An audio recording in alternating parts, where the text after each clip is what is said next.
Most people think HIV kills suddenly. But as a doctor, I can tell you, it doesn't. It takes your body away piece by piece, silently, slowly, until even breathing feels like a battle.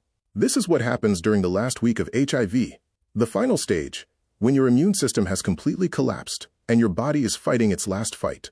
And before we begin, a small request. We're just a few subscribers away from 1,000. If you believe real medical truth should reach more people, please click subscribe. You might help save a life today. In medical terms, the last week of HIV means end-stage AIDS. At this point, the CD4 count, the body's main defense cells, drops below 50. That's almost zero protection. The immune system is gone.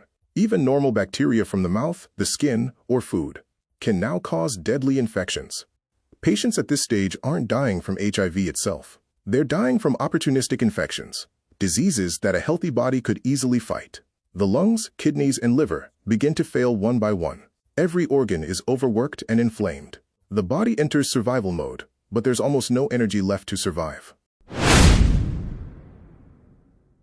Inside the bloodstream, the war continues, but it's one-sided. HIV doesn't stop multiplying, even at the end. The viral load, the number of virus copies reaches its highest levels, flooding every drop of blood. Every new CD4 cell that appears gets instantly infected. The bone marrow, which once made new blood cells, becomes exhausted. No new soldiers.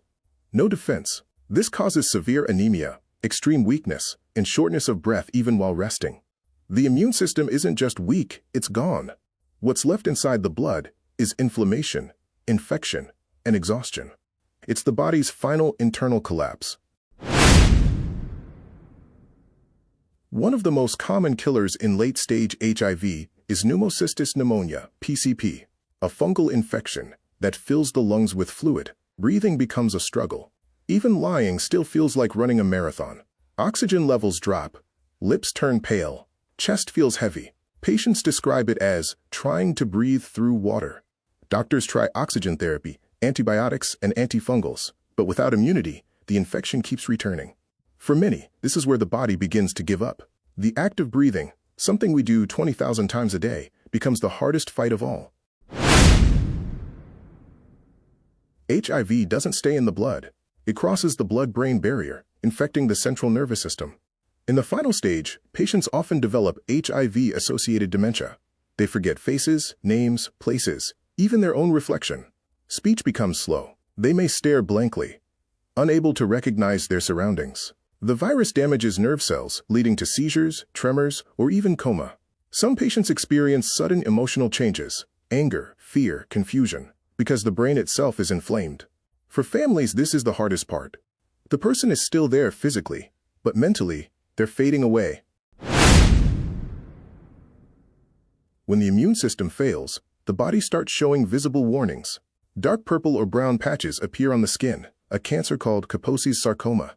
Mouth ulcers refuse to heal. A thick white coating covers the tongue, known as oral thrush.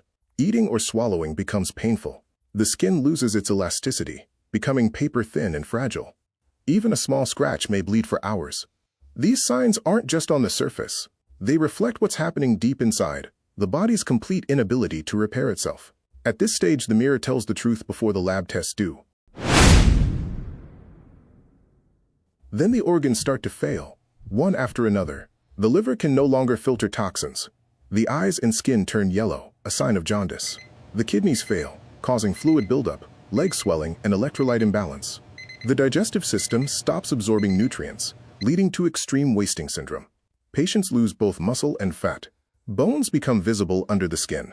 Even basic functions like regulating temperature or blood pressure begin to fail.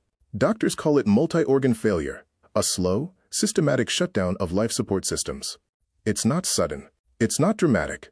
It's quiet, relentless, and irreversible once it begins.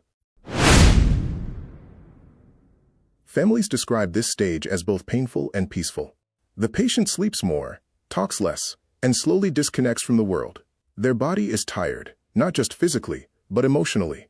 The fight is long, and the willpower that once kept them going begins to fade. At this point, doctors shift focus from curing to comforting palliative care. Oxygen, pain relief, and calm surroundings help ease the journey. Some families hold hands. Some sit in silence. But almost every family says the same thing.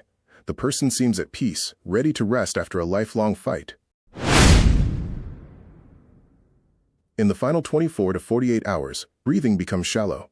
Heart rate slows. The body temperature drops. The brain releases chemicals that bring a strange sense of calm. The muscles relax. Pain fades. Consciousness slowly drifts away. It's not sudden. It's not violent. It's a quiet transition. The body's final surrender after years of fighting for survival. Here's the most important truth. This ending is completely preventable.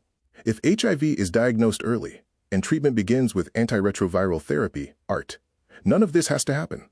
Modern HIV treatment can stop viral replication, restore immunity, and extend life expectancy to normal.